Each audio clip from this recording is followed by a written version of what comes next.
Near the southeast corner of Pasadena and Sycamore Avenues in the city of South Pasadena sits a memorial to one of the Southland's earliest tourist attractions. This plaque marks the former site of Cawston's Ostrich Farm.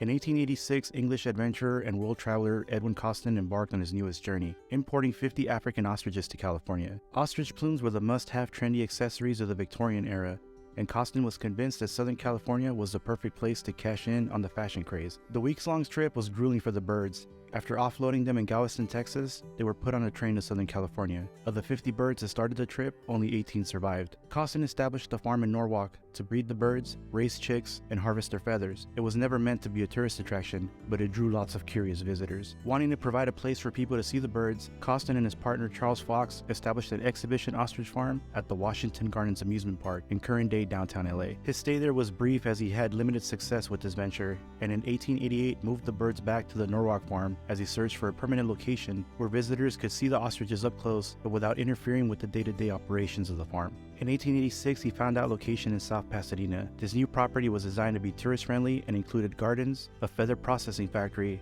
retail store, and pens where visitors could see the ostriches up close and take pictures with them. Cawston's Ostrich Farm in South Pasadena quickly became one of the most popular tourist attractions in Southern California. It was so famous that it had its own stop on the Pacific Electric Railway. The farm also became renowned for its technological advancements when in 1901, it became home to the first successful commercial use of a solar-powered motor. The farm was also pivotal in forming the identity of the city of South Pasadena and its development. It put the city on the map, and the tourist dollars infused the city's coffers. Cawston himself played a critical role in defeating a 1903 motion to change the name of the city, arguing that people from around the world knew his farm was located in South Pasadena, and changing the name could negatively affect his business, so the name remains to this day. Despite the success of his farm, Cawston began to spend more time away in England, and by 1909 he had sold the Norwalk farm and moved those birds to San Jacinto. By 1911, he sold the San Jacinto and South Pasadena farms for $1.25 million, the equivalent of $32 million today, and returned to England for good, where he passed away in 1920. The South Pasadena farm continued to operate until 1935, but it was never as successful as it was during Cawston's tenure. Even though Cawston only operated his farm for 15 years, he left a lasting mark on the city, and he and his farm continue to be a huge part of its identity. There is a street named after Cawston just a few minutes drive from the farm. Ostriches adorn the farmer's market tote bags. The library has a stuffed ostrich on display and a huge collection of farm photographs. The South Pasadena Historical Museum preserves and exhibits numerous artifacts from the farm, including feathers,